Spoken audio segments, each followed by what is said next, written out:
Hello, my name is Sushima, and today we're gonna talk about something that is not science, but an attitude. And the question is, should you do it to yourself before the doctor does, and why?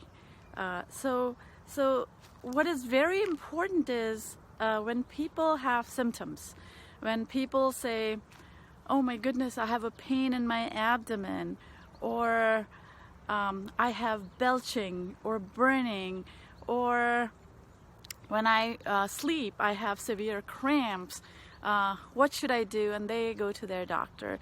And very often, what the doctor does is prescribes them medication. They prescribe things for the symptoms because doctors have only 2 to 7 minutes with you. They have a patient load of 2,100 patients, and if they don't meet that, they get fired from their HMOs.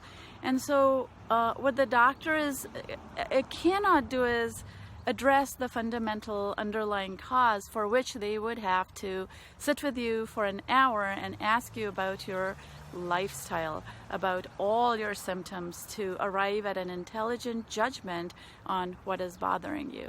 And we often mislead ourselves. We do, and I gotta say, men tend to be much more stoic. We tend to take our children more frequently to the doctors than we go ourselves. And so I think the very simple test is look at yourself in the mirror. Am I underweight? Am I overweight? Get naked and stand in front of a mirror and look at your belly. If your belly is more than half your height in inches, so if you are a 6'72", if you're a 72-inch person and your waist size is more than about 36, then you got a problem. And the question you got to ask yourself is, how do I solve this problem before I get to the doctor? Many people are misled by bad science, bad sort of recommendations at this point of eating a high carbohydrate, low fat diet.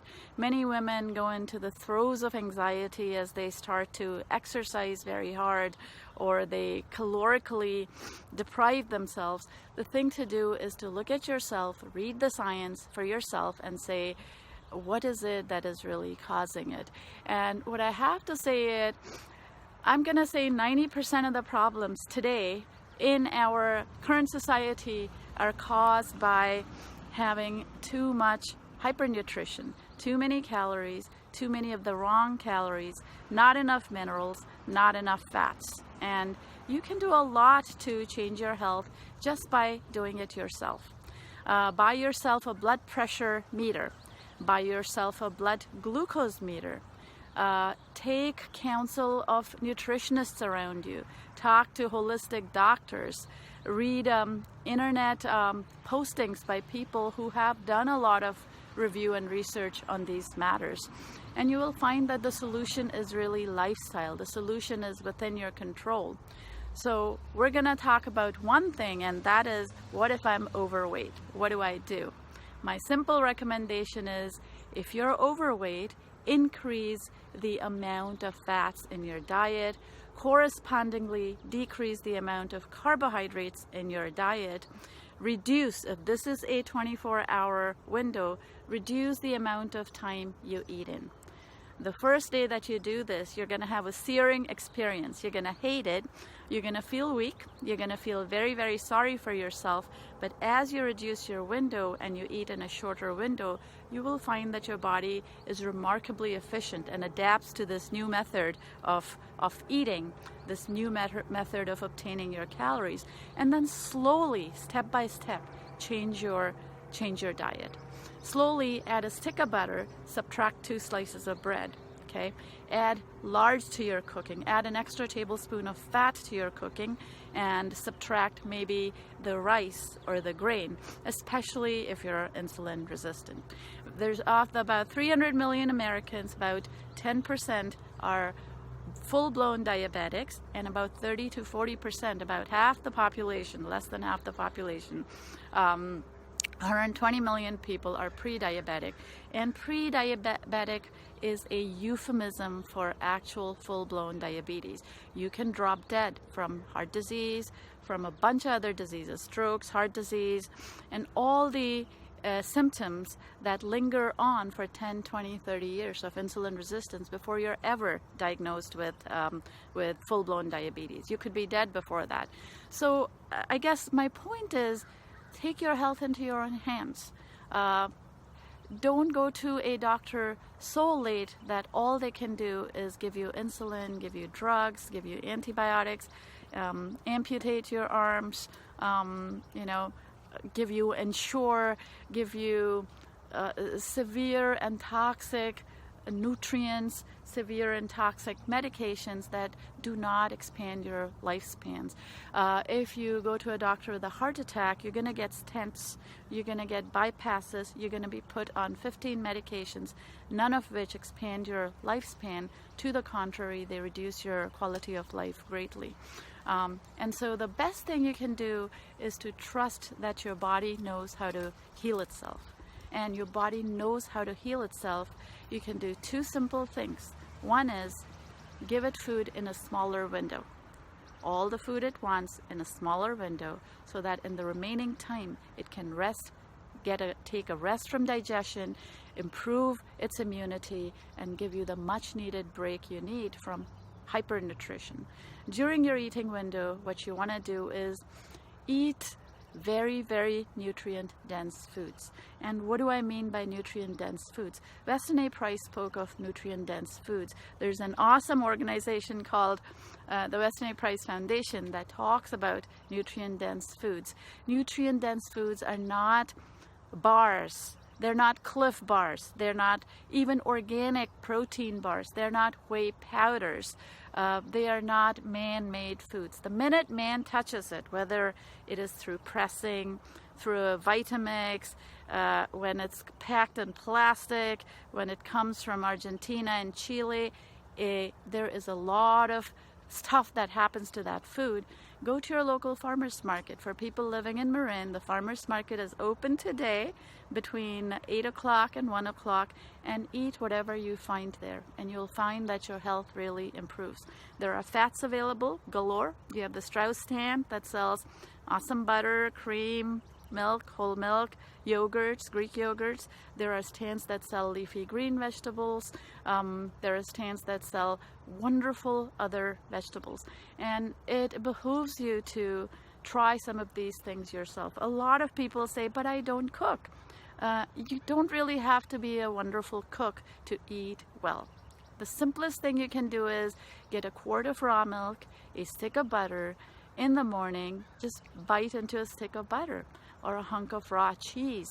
You will get a lot more nutrition than you would from making esoteric smoothies with goji berries and so on and so forth. Look at yourself in the mirror. That's the best test. That's the best eye test you can give to yourself. Look to see how your vision is. Are you seeing blurry? Do you feel a crash in the afternoon? Do you feel very tired or exhausted in the evening? Look at your neck. Compare it to your neck from 20, 30 years ago. Is there a swelling here? Could you be hypothyroid? If you feel there's a swelling there, go look up articles on hypothyroidism. So with the internet, the world is at your fingertips, and the key thing to remember here is that your body is your best doctor. Your body is insanely intelligent. Your body knows how to cure every single disease, from cancer to diabetes to kidney disease, if it gets the right fuel. You could spend $60,000 on medication, or you could spend $6,000 on eating good organic foods. And I would say do the latter, not the former.